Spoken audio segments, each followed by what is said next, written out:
So, I mean, I don't know how many people do we have?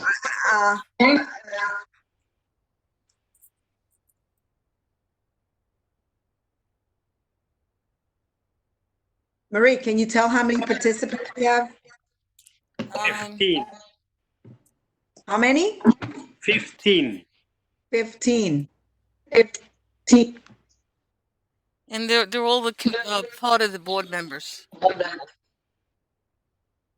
Okay. Should we wait another 2 minutes and start at 6:40 on the dot? It's your discretion. I mean, I don't know. We don't want to have to go back.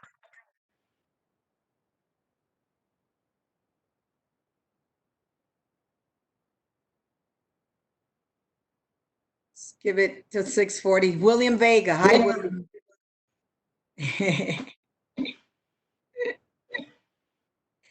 Julia, I see your name twice. You hear me? Yes. Yeah. After the last call, I was wondering if it'd be better if I called in with audio from my phone. Are you hearing me okay? There's an echo, but we can hear you. Okay.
Well, I guess we're going to begin.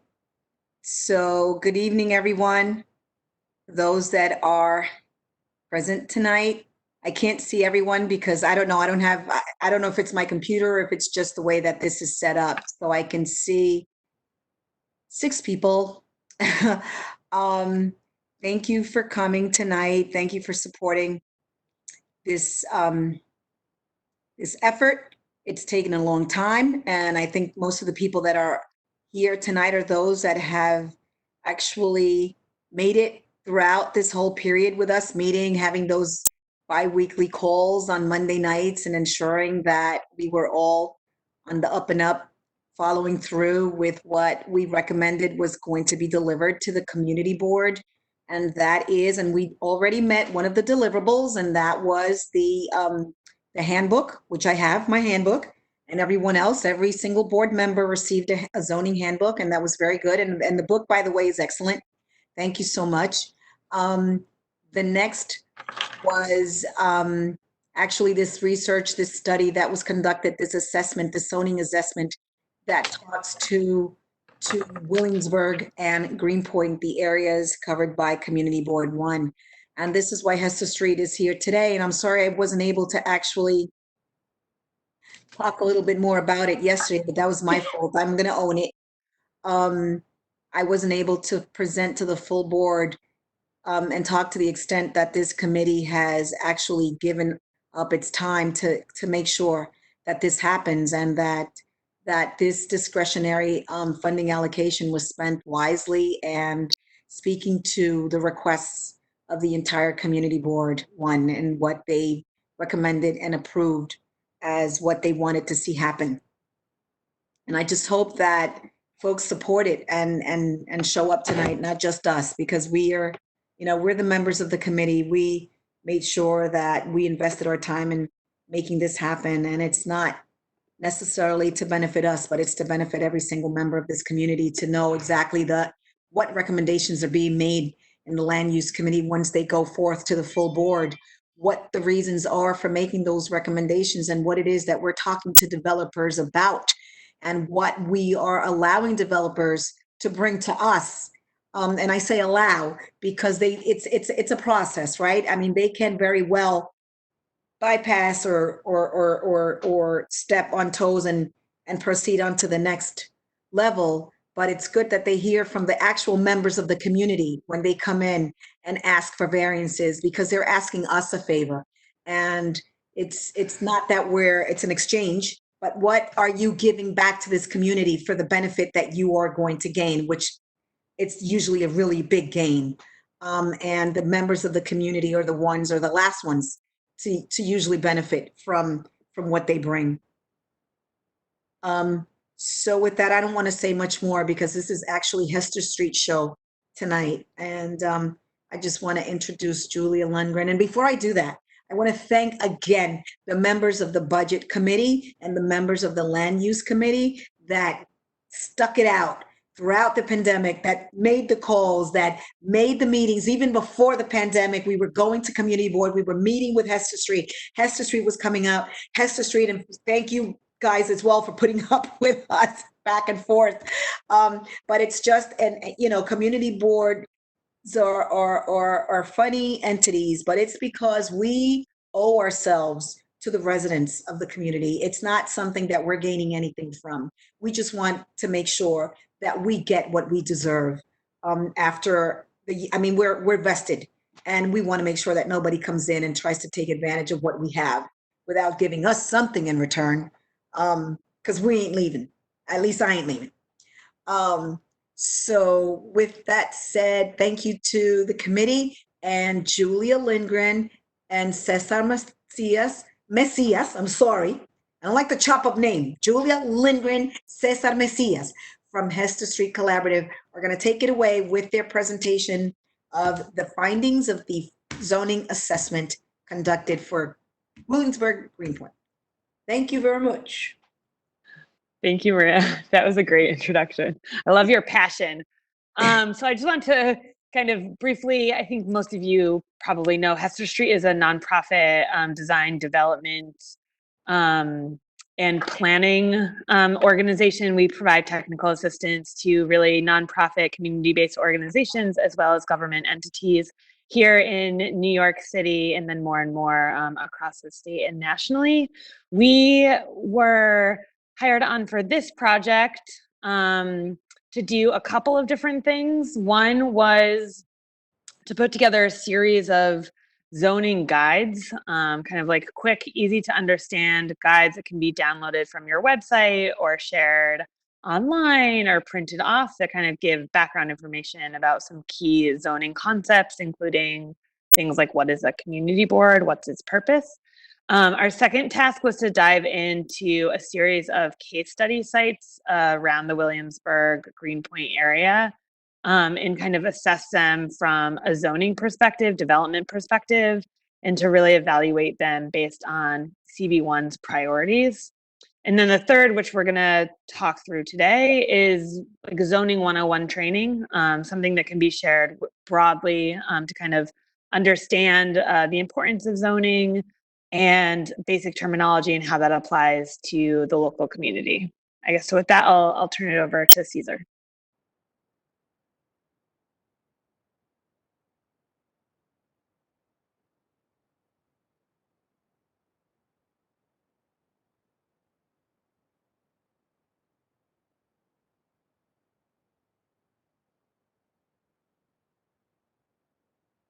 You're muted, Caesar.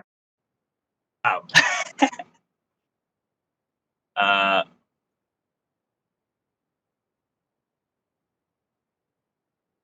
mm,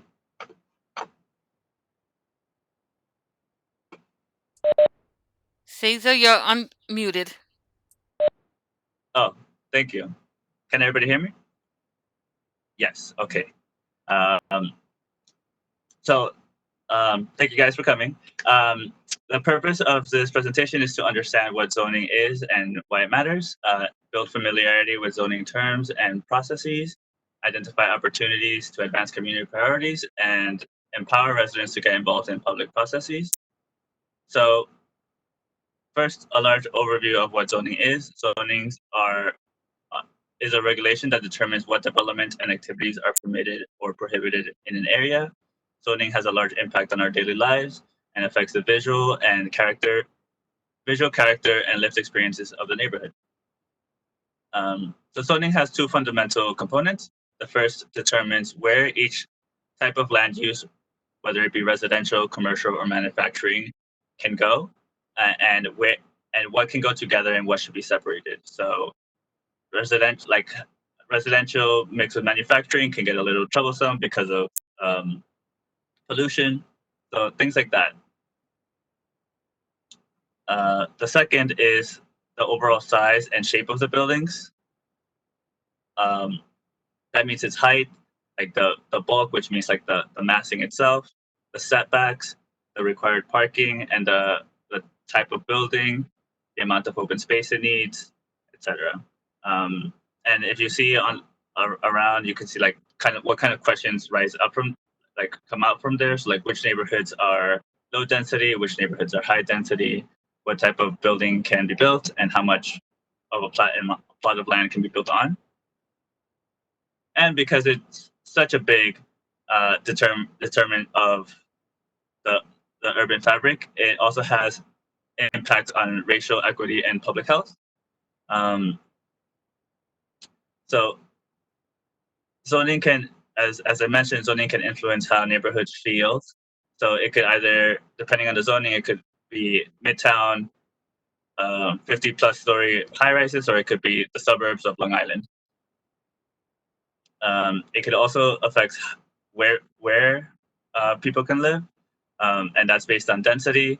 The more compact and dense a neighborhood is, the more affordable it is. So it tends to lead to some exclusionary practices, which we'll talk about on future slides, but that is also one thing that it affects. How healthy folks are. As I mentioned, if there's a residential next to manufacturing, it could lead to some adverse chronic effects.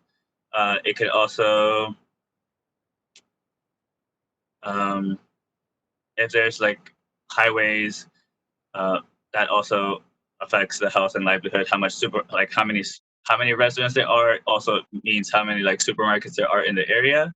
So the more the more non-residential uses, the less amenities it has for residents.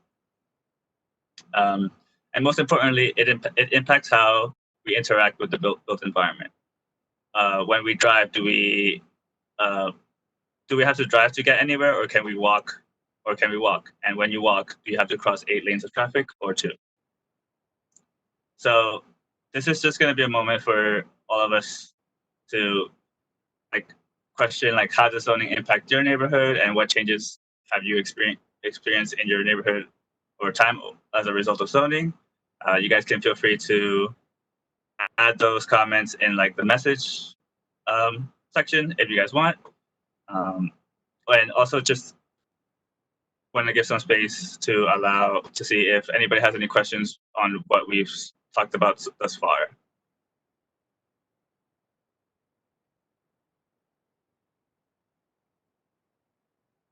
Okay. So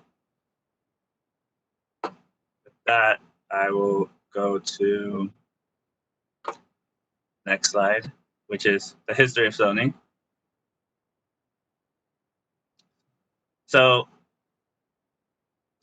zoning originally came out in 1914, and then it was again developed remade in 1964. And who made those decisions, or who started setting up the zoning codes? And it's usually white affluent men who designed with models as big as these. And since it's in such a large scale, they often forget about pedestrian life. And the rules that they enacted kind of led to some exclusionary zoning practices. So one of those exclusionary zoning practices is redlining, which is discriminatory practice of banks denying mortgages to people, mostly people of color, to prevent them from buying a home in certain neighborhoods or getting a loan to renovate their house.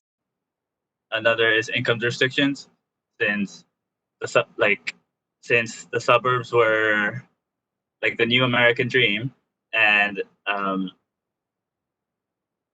in order for you to get there, you needed to get cars. You needed to have a car or multiple cars.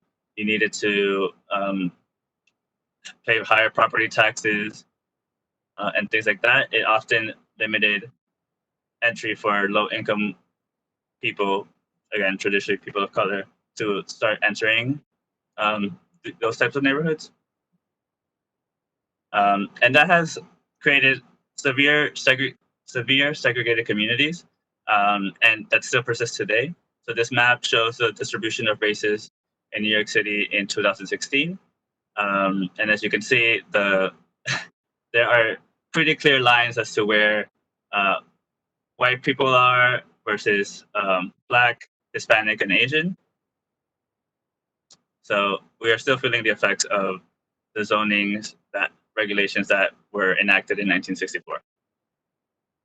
Another impact is environmental racism, which, as I mentioned in the beginning, is the placement of industrial and waste facilities in marginalized low-income communities, which all that pollution created various health conditions such as asthma, cancer, and other chronic ailments. Another one is systemic disinvestment. Because of redlining, people didn't think that those communities were saving, so a lot of amenities didn't want to go there because they didn't seem very. It seemed like a high level of risk, and that led to poor housing conditions, overcrowding neighborhoods, and overcrowded neighborhoods that deteriorated quickly. And one of the tactics that was used to help clean up the space was urban renewal, which is the clearing of slums to create new amenities. Or one example is like a highway. So again, that further divided and displaced people in poor neighborhoods. Yeah.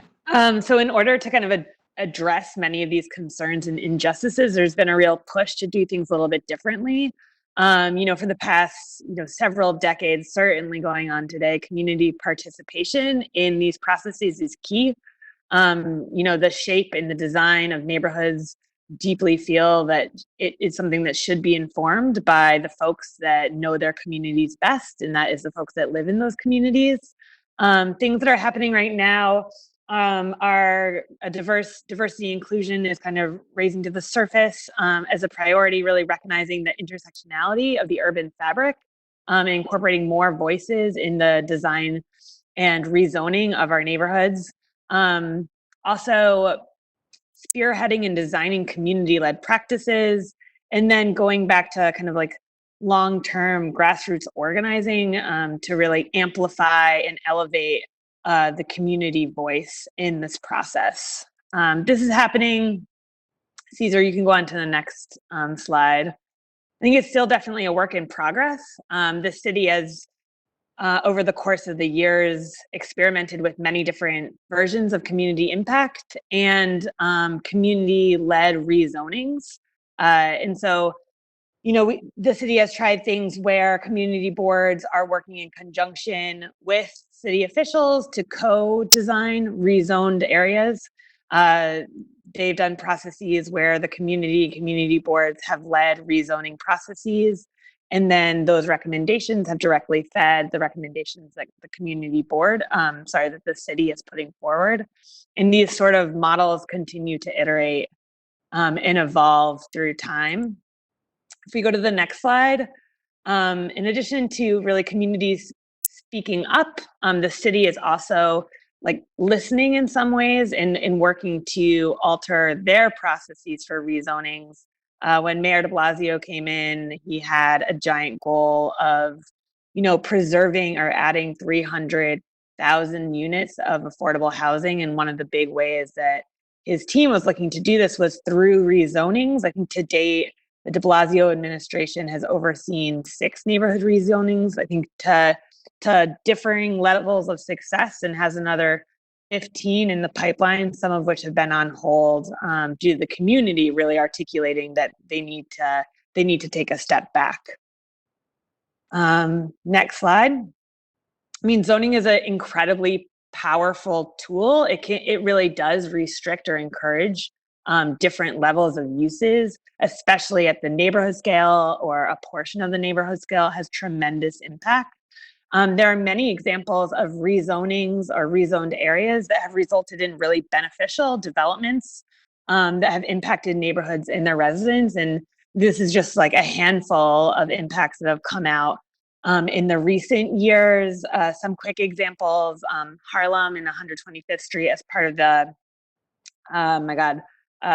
East Harlem rezoning indicated that they incorporated the arts district to really kind of like reinforce the historic legacy of the neighborhood and the visual identity that was already there. And so they created an arts corridor whereby developers, if they include art space as part of the development, they get to build an additional amount of square footage for their building. So that's a huge incentive.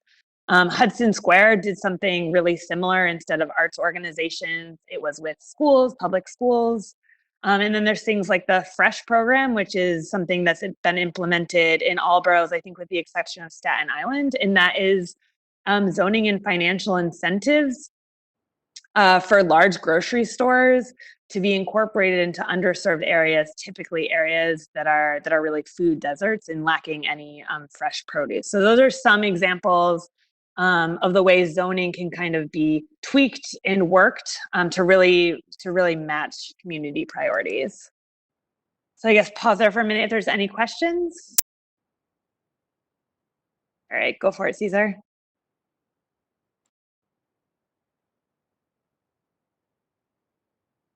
Okay, hi. So now we're going to transition into like zoning specifically, the zoning that's happening specifically in around CB1. So as you all know, CB1 it encompasses Greenpoint and Williamsburg. It has a population of 185,000 residents. Nearly 50% of the land use is for residential. The other, like, again, 50% manufacturing, and then a small fraction is for commercial and open space. Since CB1 was traditionally a industrial neighborhood, it carries a lot of this. It still holds a lot of the city's manufacturing district. It holds 8% of all of the New York City's manufacturing stock, but it's also very susceptible to increasing sea level, and 12% of the dwelling units are under risk of being affected by flood zones, by rising sea levels. And CB1 has seen a lot of changes in the last 20 years. As I mentioned, it was predominantly meant for manufacturing, but in 2005, it did a large portion of the waterfront was made residential, and it's created a huge increase in large developments throughout the area, and had to be rezoned again in 2009.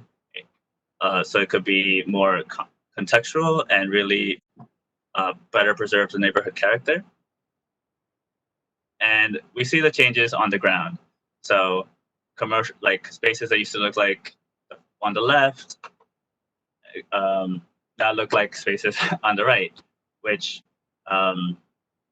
it's very different as to how it was 20 years ago. And it's not just the physical stuff that's changed, also the people have changed as well. From 1990 to 2014, rent has increased by 78%, whereas the New York City average was only increased by 22%. So CB1 has the rent increased 3 times faster than it did for the rest of New York City. The types of family households have also changed. So now there's a rise of non-family households, so single people or couples without kids, and the amount of people who have college education have also increased. 44%. There's been a rise of 44%, and as you can see in the maps, there is like rent has increased substantially, and it has increased more in the areas that have been rezoned.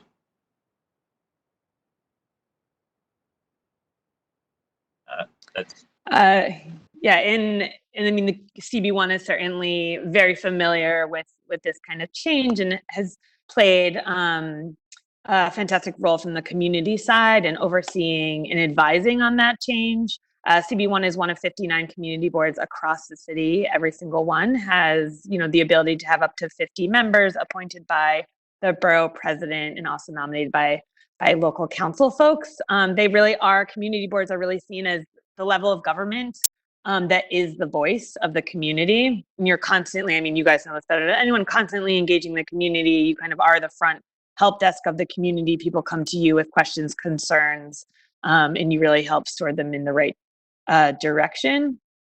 I think if we go to the next slide, there's really 3 key things that community boards do. One is advise on land use decisions. CB1 has had so many land use decisions up in front of them, so has done a lot of advising and likely will continue to. Also advise and make recommendations and advocate on behalf of the community for how funding should be allocated for projects, programs, and services that affect the CB1 area.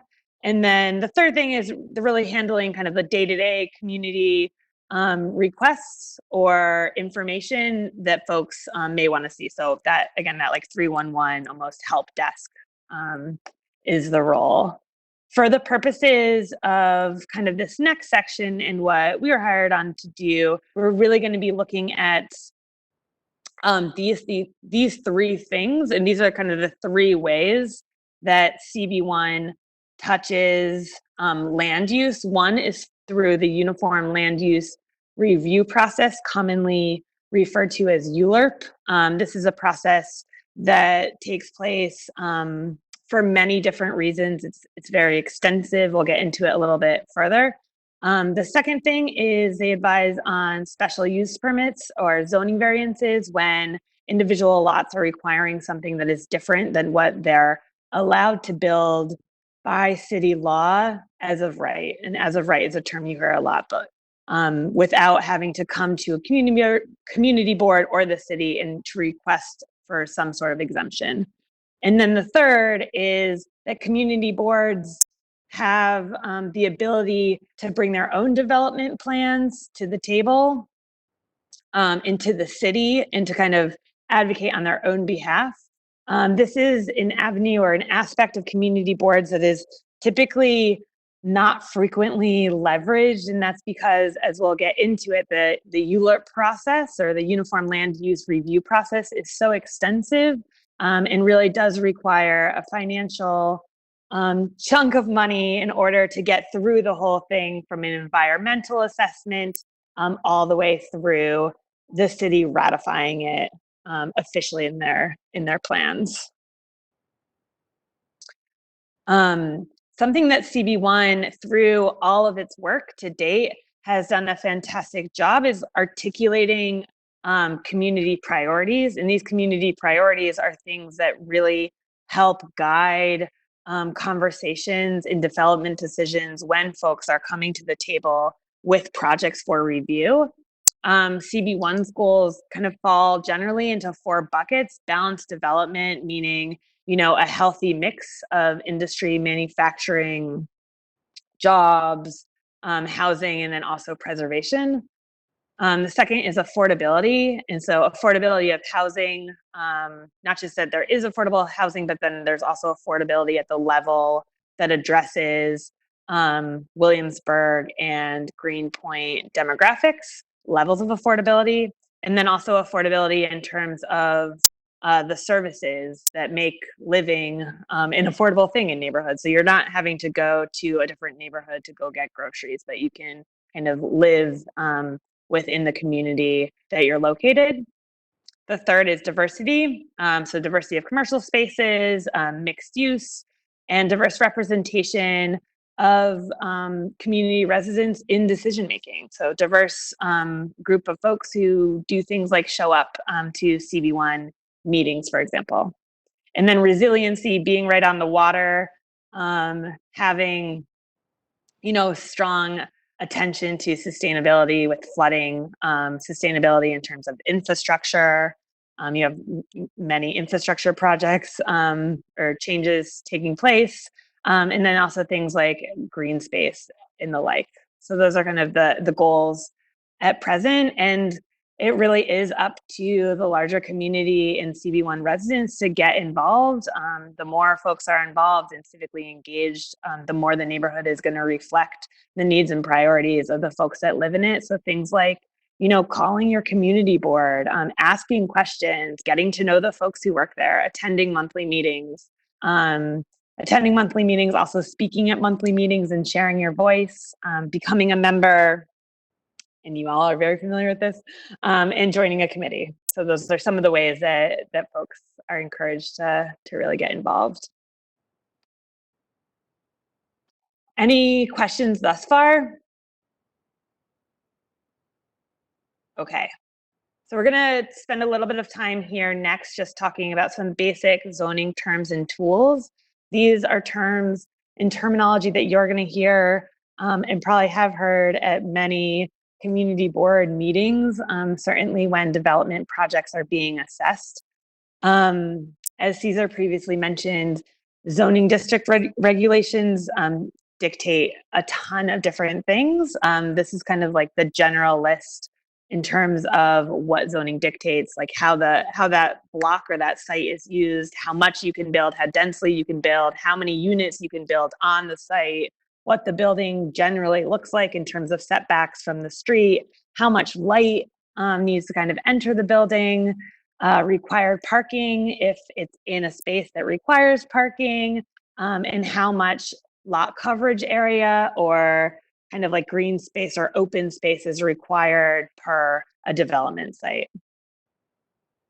So kind of starting with a site that is located within CB1's boundaries, this is a look at 40 Quay Street, and this is located right along the waterfront. We're gonna kind of use this as an example to talk through a couple terms. 40 Quay Street is currently a one-story manufacturing kind of a warehouse building. It sits on an 80,000 square foot lot and is roughly, I think it's 75,000 square feet in building area.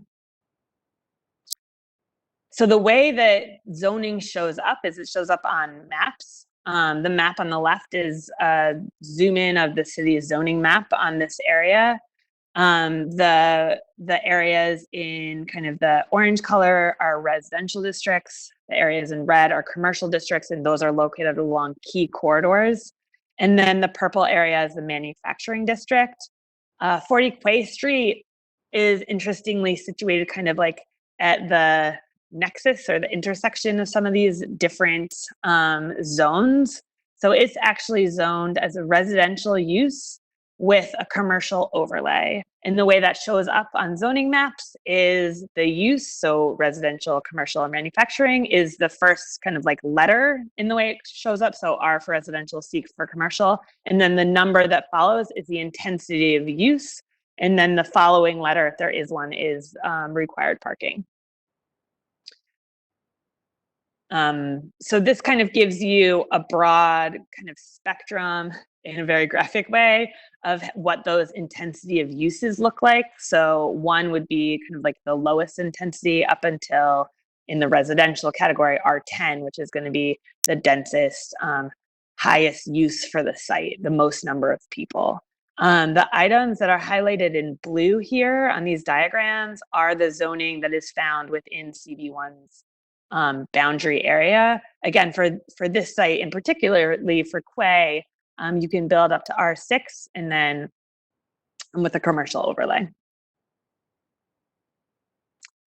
When we're talking about density is really important. So density is talked about through a term called floor area ratio, and it's commonly kind of referred to as FAR. If you hear that term, it's essentially the ratio of total building floor area that you can build for a site. So for an FAR building of 1, between an FAR of 1 and an FAR of 2, you can double the buildable area on that same site. So that's kind of how it generally plays out. If we're looking at the diagrams here with an FAR of 1, it would allow you, if there's 100% lot coverage, so you can build up to the boundaries of the site, you're looking at a 1-story building that fills that lot. If you had 50% lot coverage, the building looks different, but the FAR remains the same. So it's still an FAR of 1, but you're taking half of the floor area of the site and you're stacking it on the other half. And then the same thing goes for the 25% lot coverage. So again, it's the same amount of buildable area. It's just showing up and looking differently on the site based on the lot coverage. So these are kind of the different ways that these terms interact. If we go to the next slide, this is showing the current build out on Quay Street. So again, the FAR is currently built out at 0.9 on the site and has the stats we kind of just talked about. And if you go to the next slide, per the zoning code that we discussed, so for the residential use, this site could be built out to an FAR of 2.4 for residential use. So that would take the existing 23,000 square foot building, and it could be built out for all residents into 192,000 square feet. So substantially more developed area. If that same building was converted into a facility use, it could get even more buildable area. So you could either do an entire building that was community facility use with an FAR of 2.8, which is the equivalent of almost 400,000 square feet. Or you could do some combination of both the residential FAR and the facility FAR. So this diagram here is showing both like the blue of residential and then the pink of the facility use. And that's all within right. So that's without having to go to the community for approval, without having to go to the city for approval. And another thing that there's things called incentive zoning. So incentive zoning provides additional floor area in exchange for public amenities or affordable housing. And this could look like a lot of things like public plazas, community facilities, subway improvements, healthy food options, and inclusionary housing. So if we look at the diagrams on the right, as of right, they're able to build 2.4, as Julia mentioned. But if they have inclusionary housing or affordable housing, it increases the FAR to 3.6. And if they add a community facility on top of that, it could raise it up to 4.8. So again, these are just a couple of things that could be used in order to increase density, but it also helps the community. 1 second. So CB1 land use influence. So again, there's 3 different types of things that CB1s can be involved in. One is uniform land use, ULURP special use and zoning variances, and CB development plans. ULURP is the way New York City makes sure big land use decisions that affect the city's neighborhoods get reviewed by the public and approved, changed, or disproved by decision makers from the local level to the citywide level, and the whole process itself takes 215 days to complete. And usually before ULURP even begins, there's things called the environmental review processes. So that is a process that determines or analyzes what kind of effects, if any, a land use action would affect the environment and the surrounding area.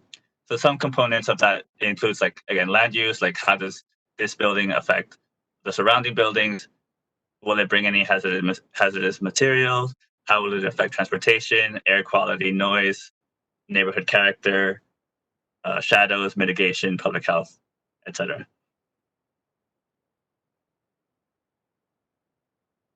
ULERP itself is triggered as a process based on these different items that we're looking at on the screen. So it's triggered when the city is involved in any way. It's city land, they're buying, they're selling property, or they're leasing property out. The second is if there's a facility or a community use, such as a school or a firehouse or something like that, that has to go through a ULERP public process. The third is when the city is going through new housing plans or urban renewal plans. That definitely triggers a seeker. Same thing with any adjustment to the official city map, adding a street, subtracting a street, changing street directions. The fifth is any changes that are made to zoning, super critical, and what we're talking about here, that's really at a massive scale. And then the final one is when the city or private developer proposes to build something that requires any sort of special approvals from the City Planning Commission, then it needs to also have that community review as part of its process. Cesar mentioned, the city is committed to the maximum number of days that this process will take is 215 days. That still feels like a long time, but it is even longer when you think about all the prep work, the environmental impact studies, and all of the work that went into even getting to the ULERP process itself.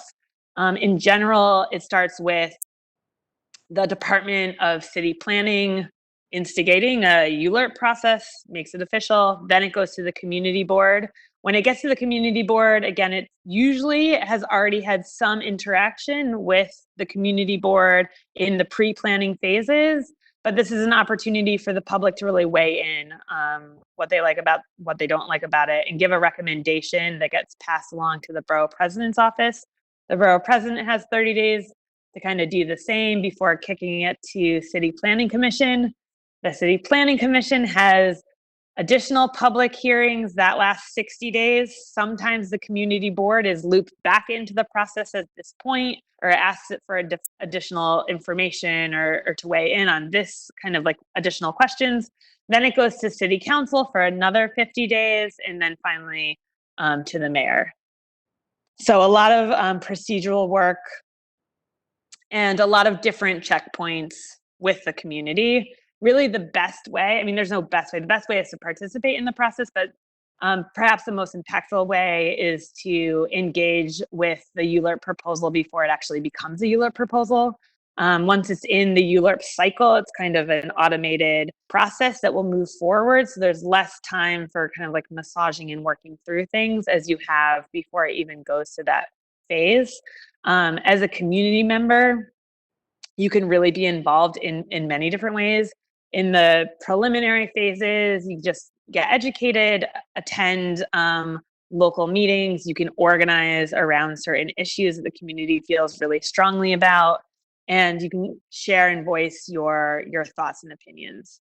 During ULERP, it's really important to make sure that the plans that are being proposed work in conjunction with your community and the other plans that are already taking place within CB1, to meet with decision makers like yourself, to really show up and speak up, and to ask for what you want, and then to make actionable steps that will hold the developers kind of accountable to the community's requests and needs. And then after ULERP, that's also a long process when the building is being built. So kind of continuing that engagement process and making sure that the commitments that were agreed to during the ULERP are being upheld on the back end.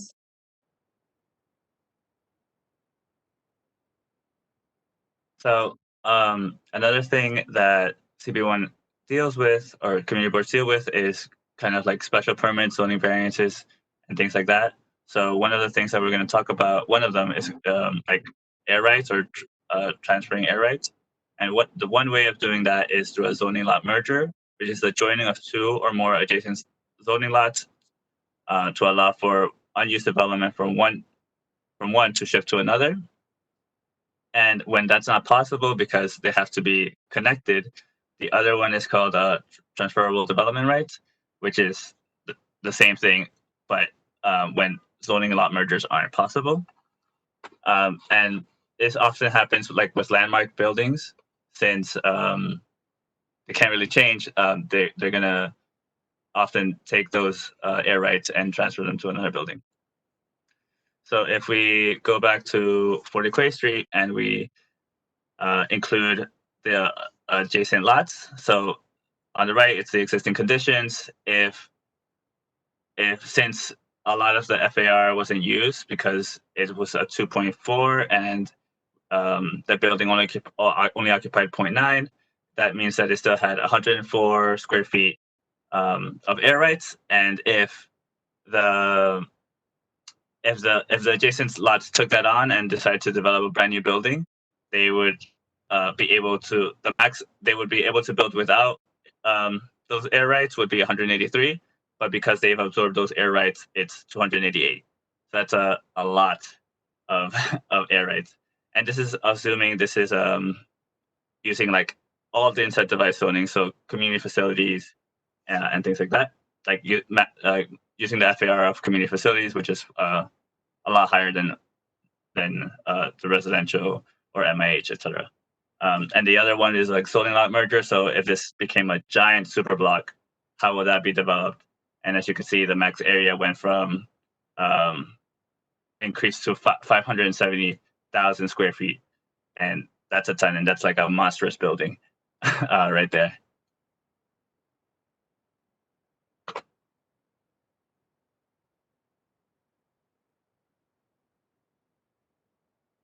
Oh, so these are some of like the typical development questions that happen, that kind of members or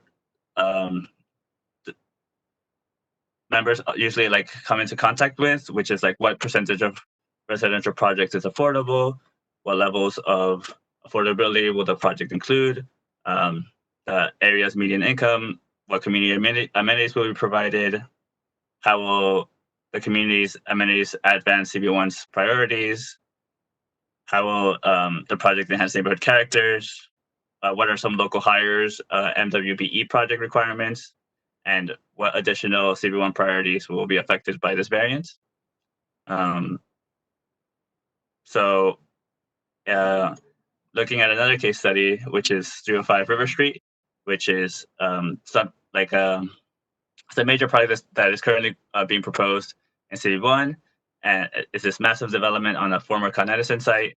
And based on the description of that was given, it seems like it would provide a ton of community benefits. 1,000 total units, 250 of them being income limited, a large community, 47,000 square feet of community facilities for a YMCA, and an improved more open space and improved open space for the neighborhood at large. But again, we need to dig deeper into like what that actually means, and to see who it will mostly benefit from. So the major one is affordability. 250 income restricted unit is a lot, but who can actually afford it? So the way affordability is determined is through the average median income. So it's in a given year, half of the households earn more than the average median income, half earn less. The only issue with AMI is that it takes into account the entire neighborhood. It takes into account the entire city plus Westchester, and not so much the neighborhood that it's currently in. So the AMI for CB1 is 70,000, but the city looks at 102,000 because it's the average median income for the entire city as a whole. So if they state that there's 50% if there's certain amount of units that are allocated for 50% for residents who have 50% AMI, on the neighborhood level it would be 35,000, but because it takes the whole city as a whole, it actually is 51,000. 51,000 is the income that you need, and that changes the amount of people who are eligible, households that are eligible to apply to that to those to that that building. So again, it would be 66% if it was based on neighborhood level, but it actually became is 57% if it was based in New York City, and that eliminates 8,000 households in the neighborhood. That distinction eliminates 8,000 households in the neighborhood from actually applying and being eligible for those requirements. Okay. Any questions about that? That I felt like that was a lot. In other words, like in affordability to you. So if you're going back to that previous slide, yeah, almost like 40% of the population is, you know, at 100% neighborhood AMI or over. The rest is really would fall under some level of affordable housing, based on the demographics. Yeah, I had a question.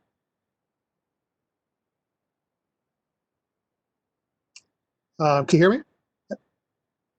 Hello? Yep. Yes. Okay, sorry. You had a couple questions. Going back to the different types of zoning, the 40 Quay example. With that type of zoning, is there a height limit? And because I'm just wondering, potentially they could, as you showed in the FAR demonstration about what percentage of the lot is used. And, the lower the percent of the lot is used, then the taller the building would potentially. So Right. 40 Quay, they potentially stack their, the FAR or their density into a small part of the lot and get, potentially a very tall building. And then I had a question about air rights versus development rights. What buildings, I guess in terms of proximity, what buildings would potentially be available for those development rights? It's like within a block, or is it beyond that? Those are my two questions about that. The FAR and the height limitation is a good one. I think, back when the waterfront was rezoned, there weren't any height limitations that went with those properties that were being developed. And so across kind of Williamsburg, Greenpoint, you saw a lot of, not sure if this term was coined by you all, but like finger-like buildings. I mean, really like just very kind of tall towers, which really changed the character of the neighborhood itself. In 2009, with some of the commercial overlays that were put in place, there were height restrictions that were put over some of the commercial corridors as an attempt to really kind of limit what exactly it is you're talking about. Caesar, do you remember off the top of your head? I did not think that Quay Street had a height limitation. It's also right along the waterfront where you're seeing a lot of vertical development. I mean, the Con Ed site, which, is the site we're looking at right now, is a perfect example. So 40 Quay Street does not have height limits simply because it doesn't have any contextual zoning traditionally, or like a lot of zoning categories do have height limits, and like they have setbacks. R6 is a unique one where it doesn't. There are different types of R6. So there's R6 like X or QX, which those have height limits, but as it's currently zoned, it does not have any height limits. And the other question was about development rights. So, again, usually development rights have to be, they have to be continuous, or they have to be like directly across the property. So it's either like the front, back, or sides. It's not really, it can't be a block, from my understanding. And what was the third question? That was it. Thank you. No problem. So another thing to consider is the infrastructure of and like how that will be affected. So strong infrastructure is necessary for the vitality of the neighborhood. It's the physical and social systems needed for the neighborhood to operate successfully. So this looks like transit networks, social infrastructure, which is like, or social networks, which is libraries, community centers, youth centers, etc. Sewage and overflow, like street networks, truck routes, transportation routes, etc. So some questions to like consider when like infrastructure comes to mind is like how will this affect parking or traffic? How will X amount of people impact our transit system? And does this area have enough resources to support new development? Like, does it have enough supermarkets? Does it have enough banks? Does it have enough parks? Things like that. I mean, also things like how is it connecting to existing infrastructure, especially when you're talking about kind of pedestrian networks, bike lanes, and things like that. How does the site connect and enhance what's already on the ground? Yes. I have a question, Del.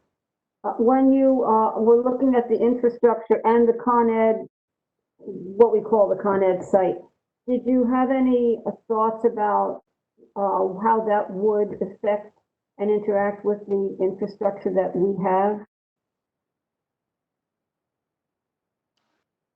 I mean, in terms of parking, it would be massive. This is something that we're actually following up on. Caesar and I talked right before this presentation and had that same question. So we're going to be including it in the case study information that we share with you all. But I think those are really strong questions that you should be pushing developers to answer in a very direct way. So those are things that they should be bringing to you. Right, not just parking, but the public transportation that we have, the schools that we have available. Exactly. Just in general, I think the next slide is actually speaks a little bit towards the social infrastructure, community facilities like schools that you're mentioning. Yeah. So from a zoning perspective, community facilities increase FAR significantly. Am I muted? Okay, no, I'm not. So, and as such, large developments like try to incorporate them into their building to have like increase their bulk and have like a larger building. However, all community facilities are not equal. It could be a youth center or it could be like a health spa, and that still counts as a community facility. So it is important to ask developers like specific questions about what community facilities their development will bring, in order to see if it's something that will truly be helpful for the community, or if it's something that is just helpful for the increase in size. So the map here shows all of the facilities in CB1.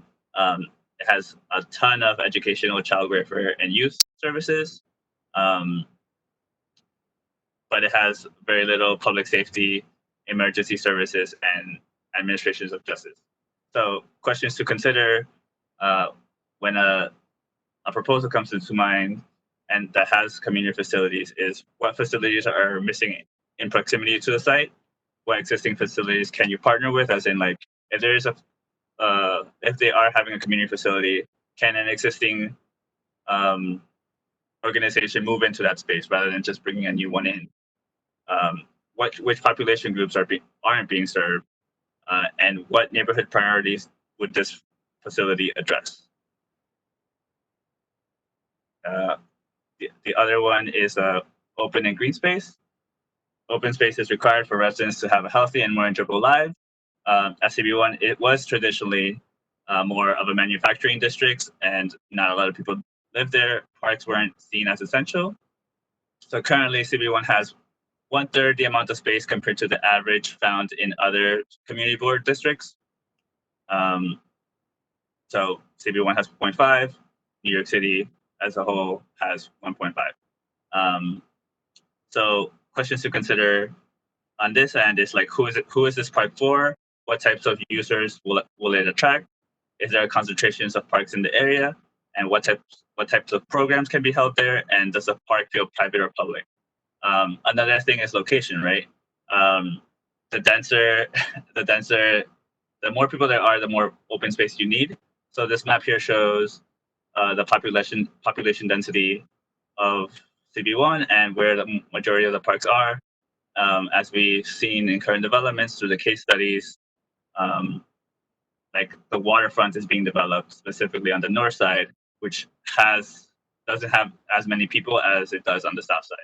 So that's something to consider or think about when new proposals come in. And that is it. Do you guys have any questions, comments?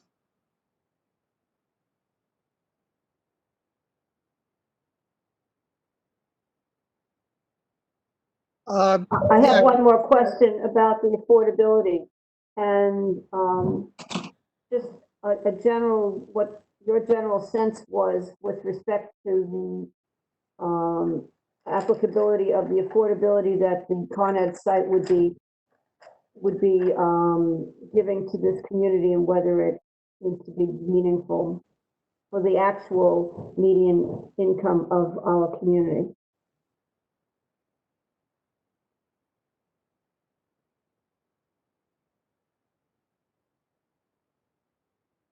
Sure. So we have the affordability levels of the community. Oops, cannot. One second.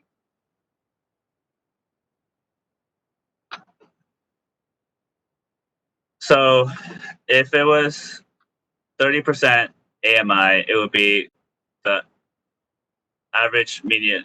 The AMI would be 30,000. And it kind of goes like that. If it's 40%, 40,000, 50%, 51,000. Most often, from what I've seen, it's usually they have 30% AMI, 50% AMI, and 70 and like 60% AMI. That's kind of like the standard. But that in itself, if let's say it's 60% AMI, which is $60,000, it would eliminate. It would be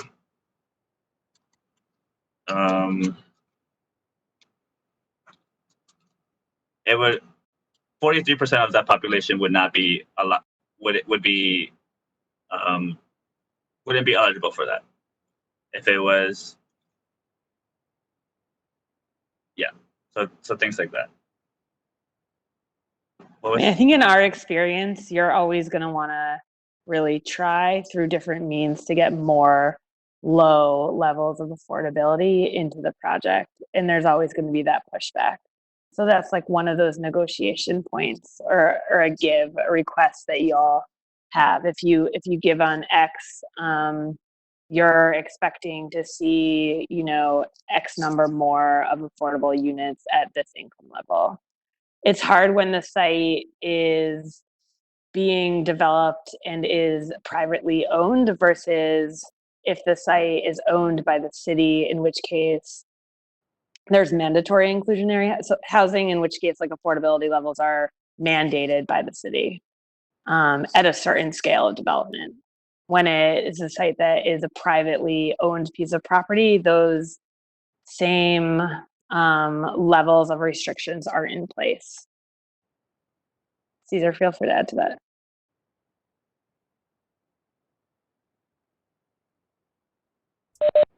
Yes, I had another question. In terms of the pre-ULR process, do you put a lot of stake or value in the drafting of the environmental assessment and the EIS and scoping as a way that the community can impact the the application of the project?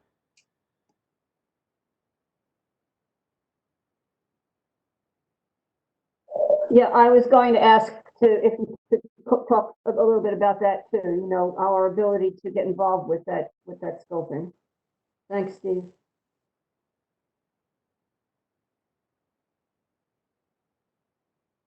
Well, I mean, Seeker has like certain kind of requirements, so I guess it would be helpful to like have like your goals that you've stated and seeing which ones are which ones should be more paid attention to more.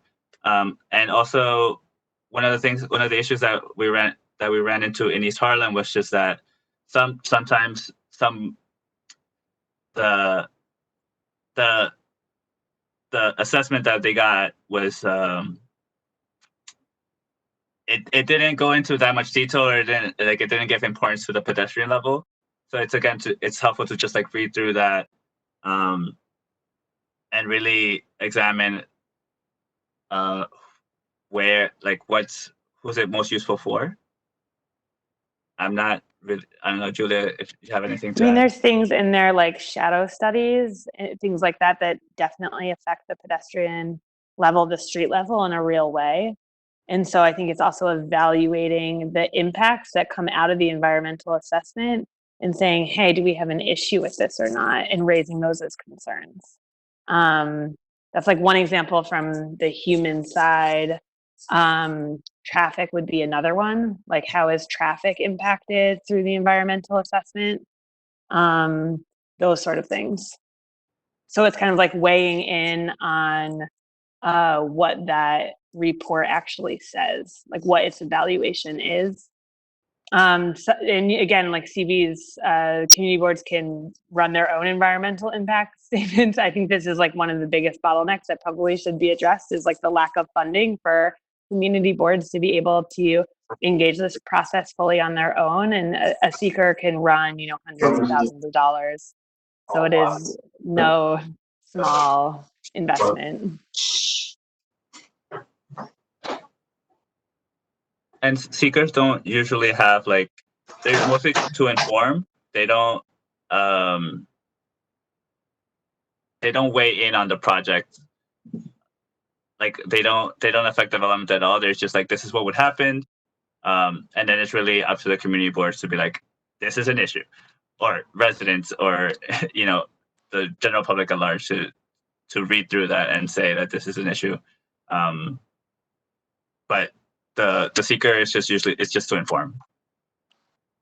But distilling that information and getting it out in a legible way, especially the components that the board and residents are, will definitely want to kind of weigh in on. That's like the real impact that the community board has. Yeah, because if the city planning issues say a positive declaration, meaning there'll be a negative impact. I mean, that's, that could impact the project, potentially, right? Exactly. Yeah. This is Trina. Can you guys explain facility use? When projects get brought to us, it seems like it's this amorphous add-on that they don't define. It could be doctor's offices, it could be anything, but all of a sudden they're given this bump in the FAR, and just what kind of feedback we have in terms of asking them to define what the facility use is, or because it seems like it's just kind of a given that they get it when they say facility use, that it's this add-on to their FAR. Being used as like a catch-all and almost as like office space in some ways, it seems.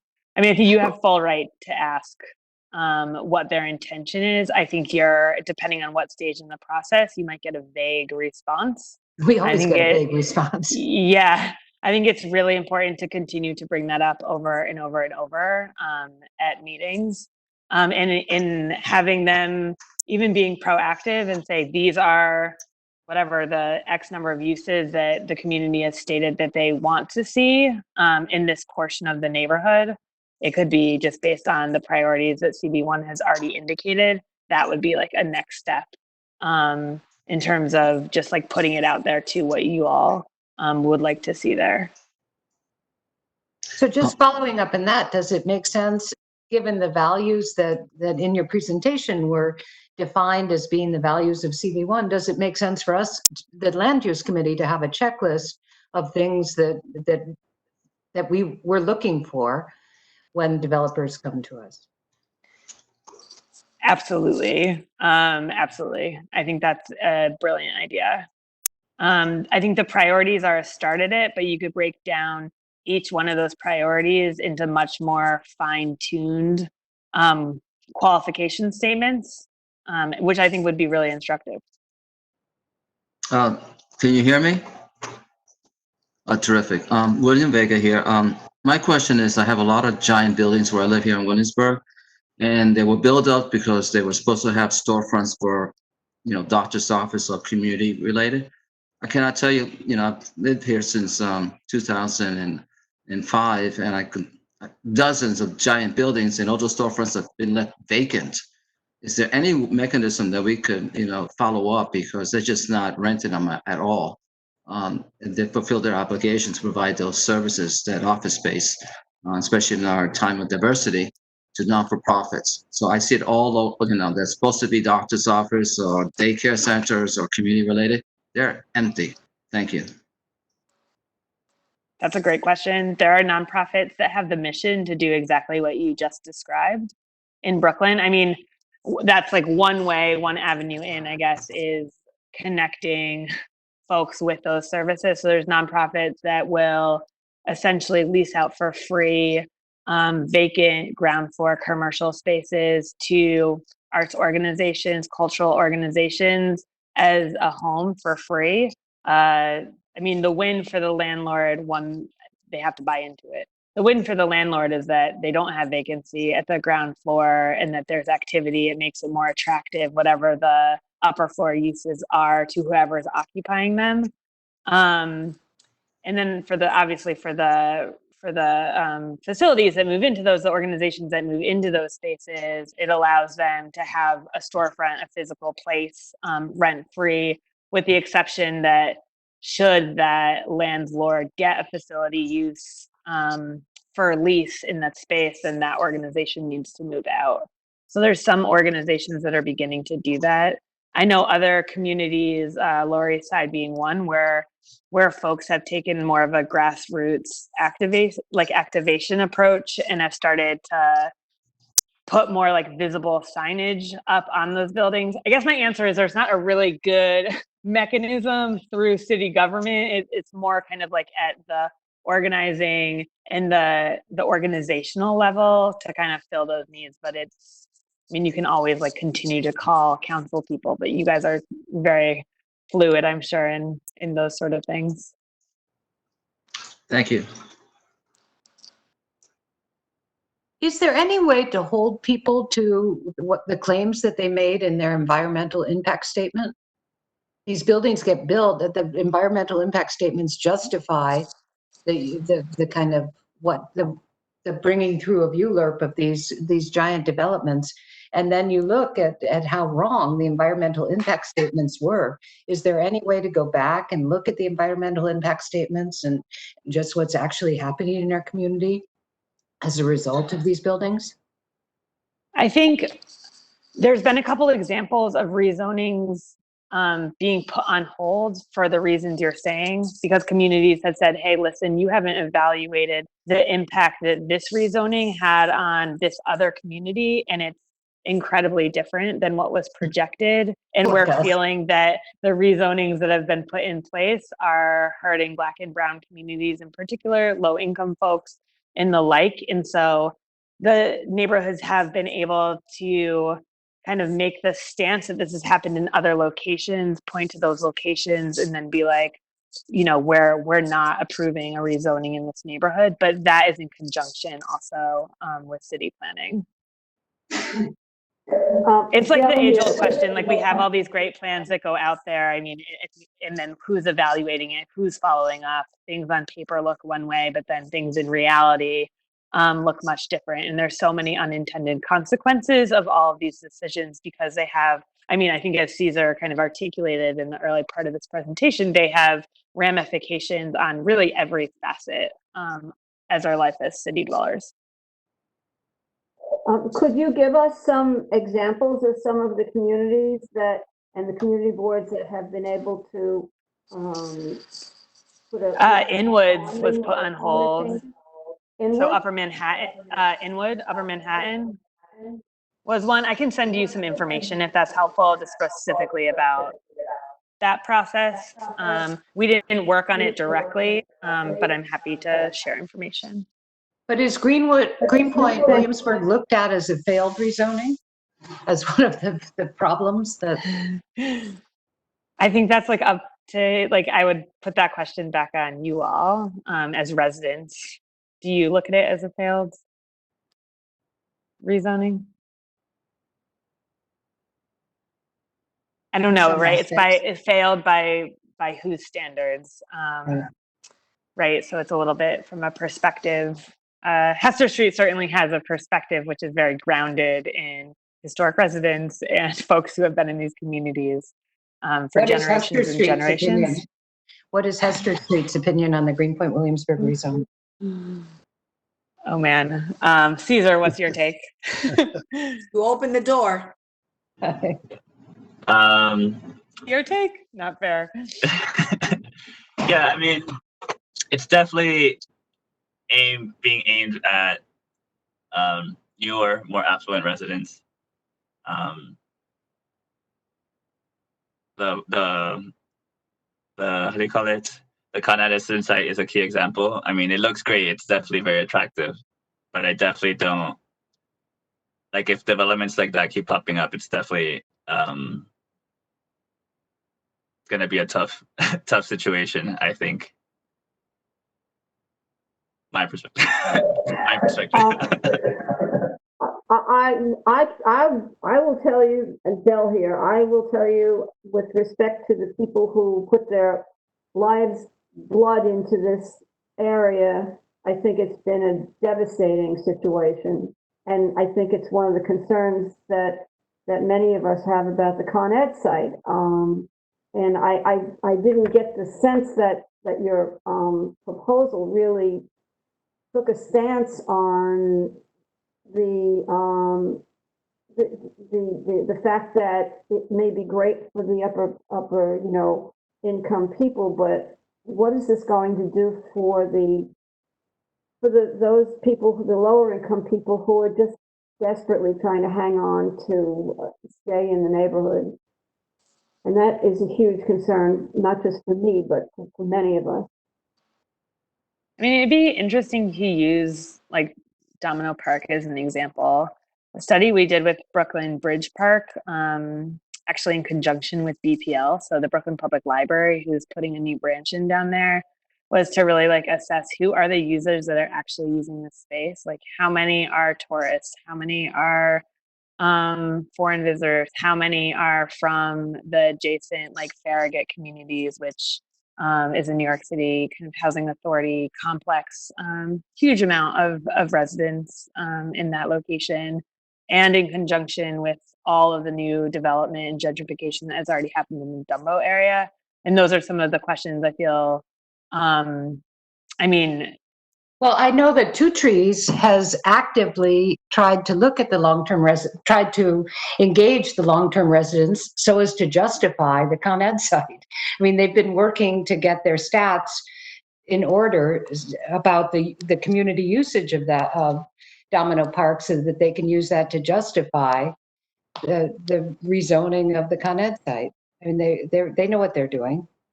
Yeah. How do you feel like that engagement process has been? Has it been representative of the communities you all are talking about right now?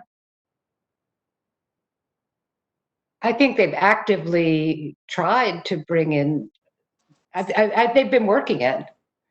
Yeah. They've been very genuine in their disingenuous engagement. Right.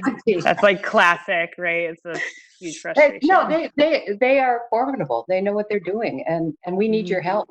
I think.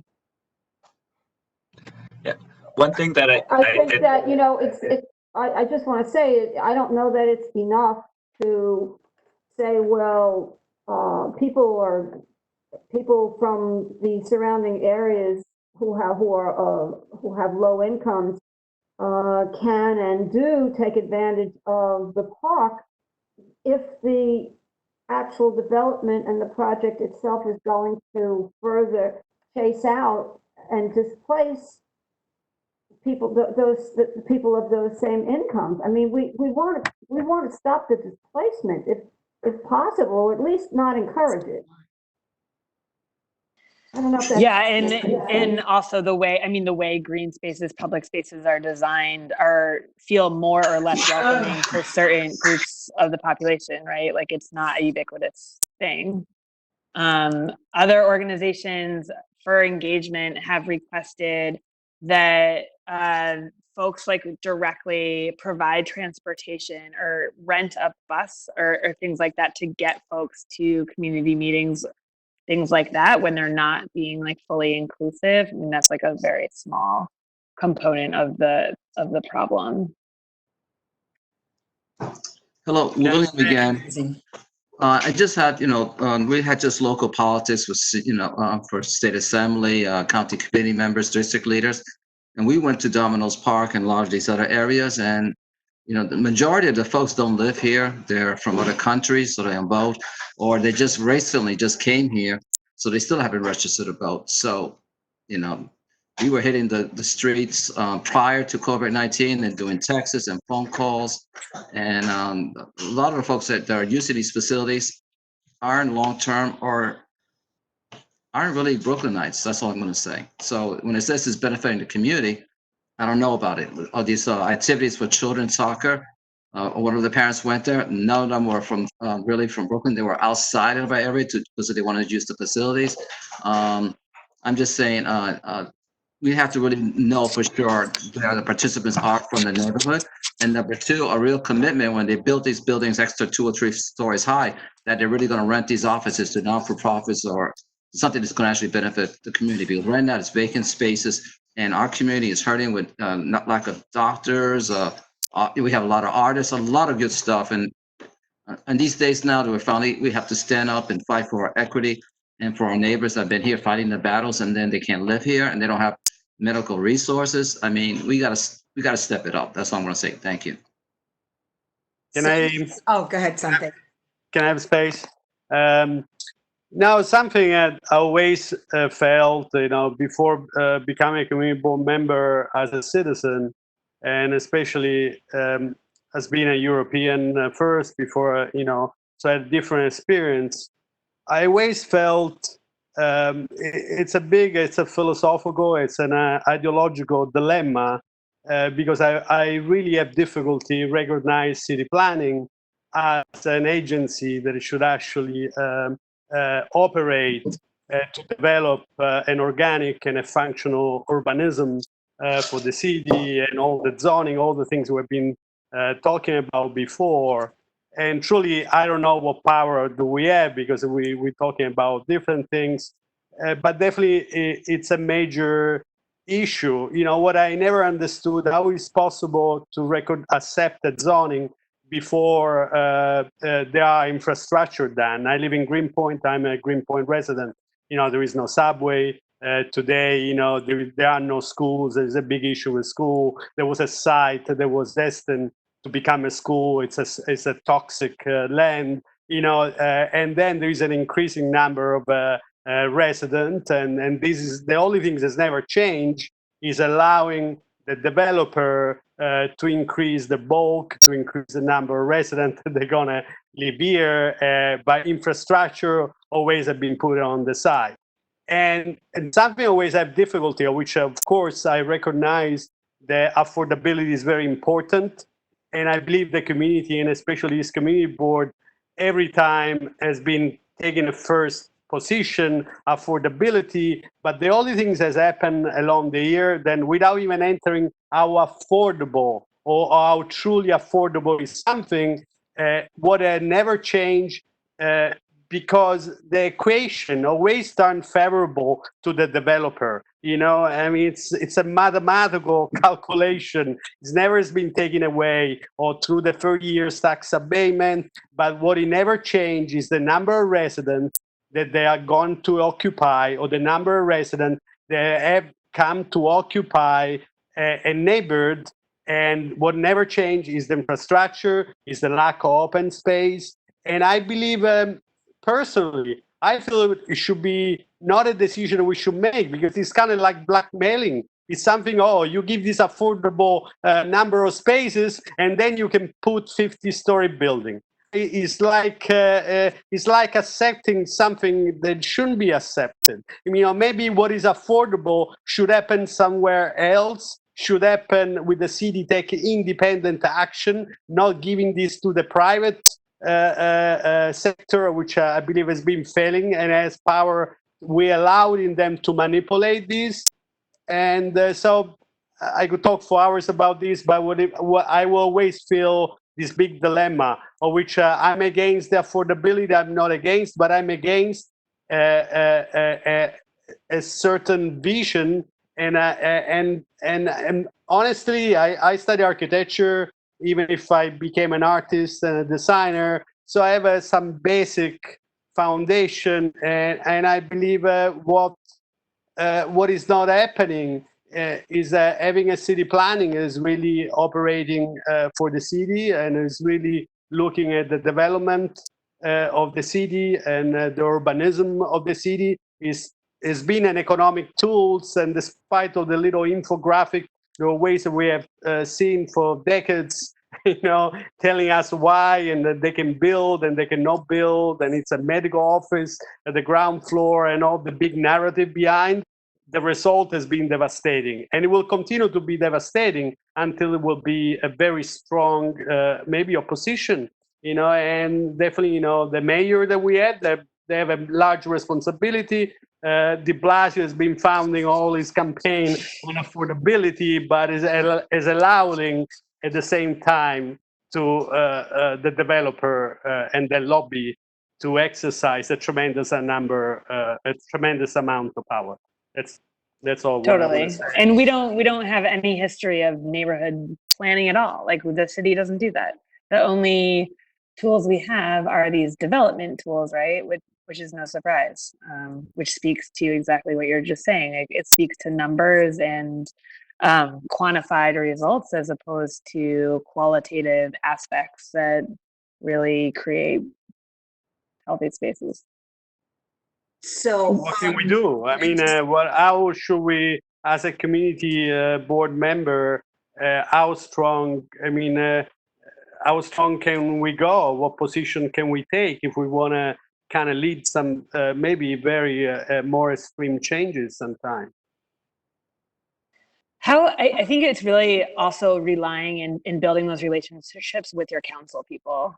That's super critical to do.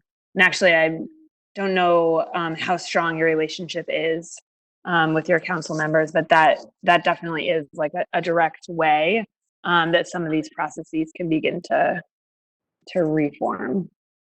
So some of community board members are appointed by the local council members. There are certain seats. And this community board, there are 2 council members, and I don't know exactly the number of slots that they have, but you would suspect that the reason the person is appointed by this member is because there is a close relationship and therefore we're aligned in some sort of way. That doesn't always happen. And unfortunately, as community board, not necessarily the neighborhood planning, but serves as the neighborhood planning board as well. And unfortunately, we're only an advisory board, whereas it's something to take in consideration. And sometimes things are bounced back to us. Oftentimes we're heard, many times we're not heard. And developers and, city planning moves forward with whatever it is that they decide that they want to move forward with.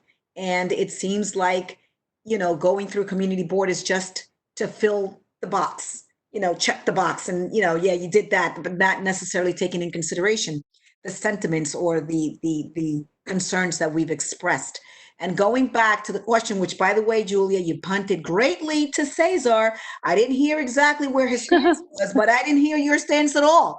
But I feel that the Williamsburg Greenpoint zoning was a failure, because and that's my perspective. If you ask different people, they're going to have a different perspective, as Del said. The people that were the most disenfranchised, the people of the lowest income, the most vulnerable, the people of color, because it's always the people of color, the ones that are underrepresented, were the ones that lost in this game.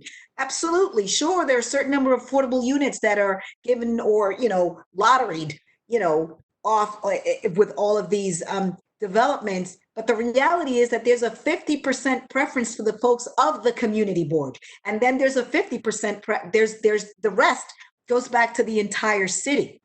And we're trying to even eliminate that. So this is why there's been such a change. And of course, then you have the private developers or the landlords, the private landlords that jump on the bandwagon and decide that they want to buy out their folks and displace them, you know, because now the neighborhood is changing, it's getting better. They want to change the unit so they could, you know, charge market rate rents. But what happens to my people? You know, and this is why when I started, when I said, you know, the things I said, and I don't want to repeat, is that I ain't going nowhere.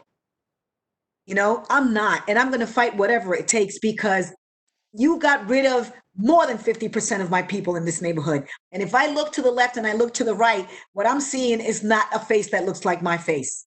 Not anymore. And I'm not saying that I don't welcome, because, you know, I am an immigrant. I'm the daughter of immigrants. I was welcomed here and I was given opportunity. Therefore, we should in turn do the same. I'm not even against that. I'm just saying that in the midst of doing it all, respect those that are already here and don't try to push them out, which is what's happened here. And therefore, it has been a failure, in my view.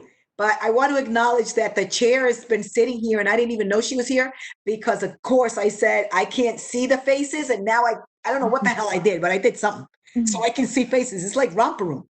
I see Steve and I see William and I see Julia and I see Dialis Fuller. So I want to acknowledge that our chair is sitting here as well. And thank you so much, Chair Fuller, for supporting us and sitting here with us and listening. And you're welcome to provide feedback also, because you're a resident of this community just like us. That's why you're the chair. I just wanted to say that, and I just wanted to put my 2 cents into it. So thank you for the opportunity. Beautifully said.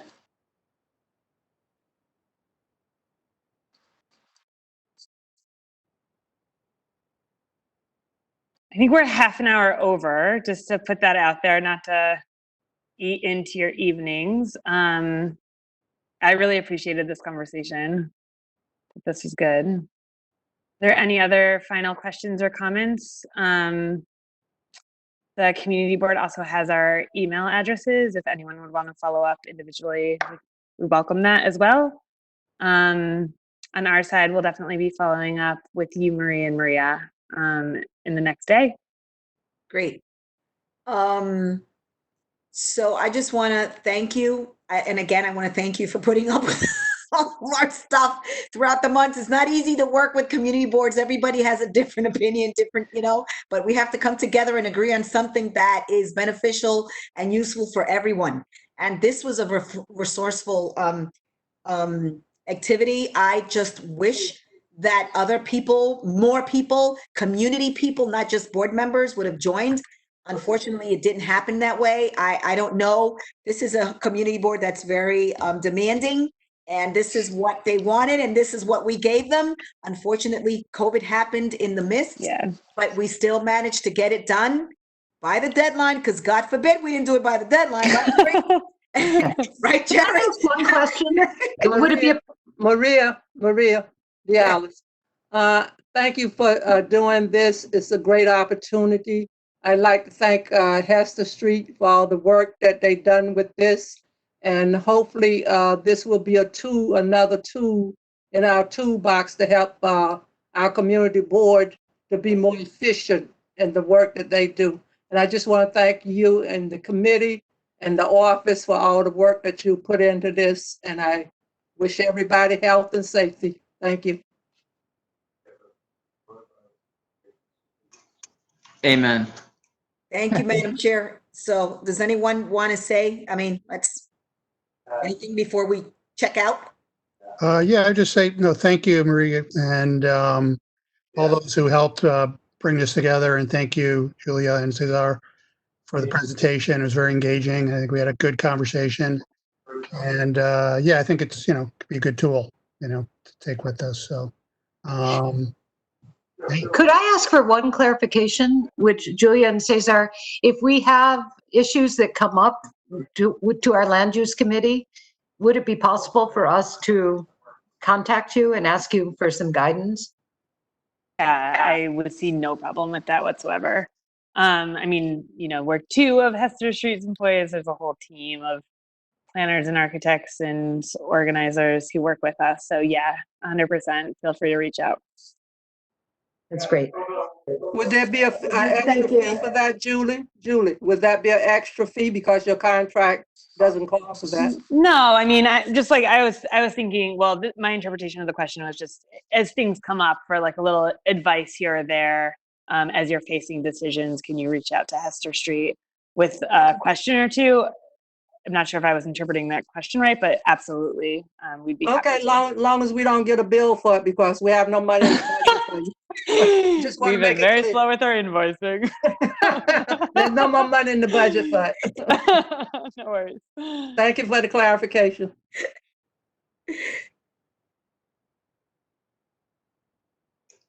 Maria, I just want to say it's a small group, but it's a powerful group. So we thank you for the leadership. Thank you. Thank you. And I would just like to say, this is Dale, I would like to say that it's really been a really rewarding experience working on the budget committee and then having the opportunity to meld it into some of the issues that we deal with on land use. So thank you for giving me the opportunity to have so much input. Thanks. Instrumental input. So thank you all. Thank you for supporting the committee. Thank you for supporting the community board. And thank you for joining us today. This has been recorded, and I think that we have ownership of not only this video, but we have ownership of all of the material that was presented so that we can present it at a future date. Maybe when we're all together in one room again. I kind of like this. Don't get me wrong. I had my dinner and stuff, but at some future event, we're able to get together as one body again in one place and maybe, present this so that everyone can view it at one time.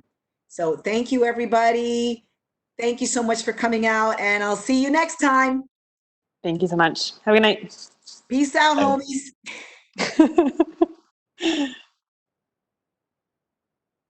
Thank you, Dialis. Thank you, Del. Thank you, Steve. Thank you, Sante Michele. Giovanni. Thank you, Giovanni. Giovanni was quiet the whole time.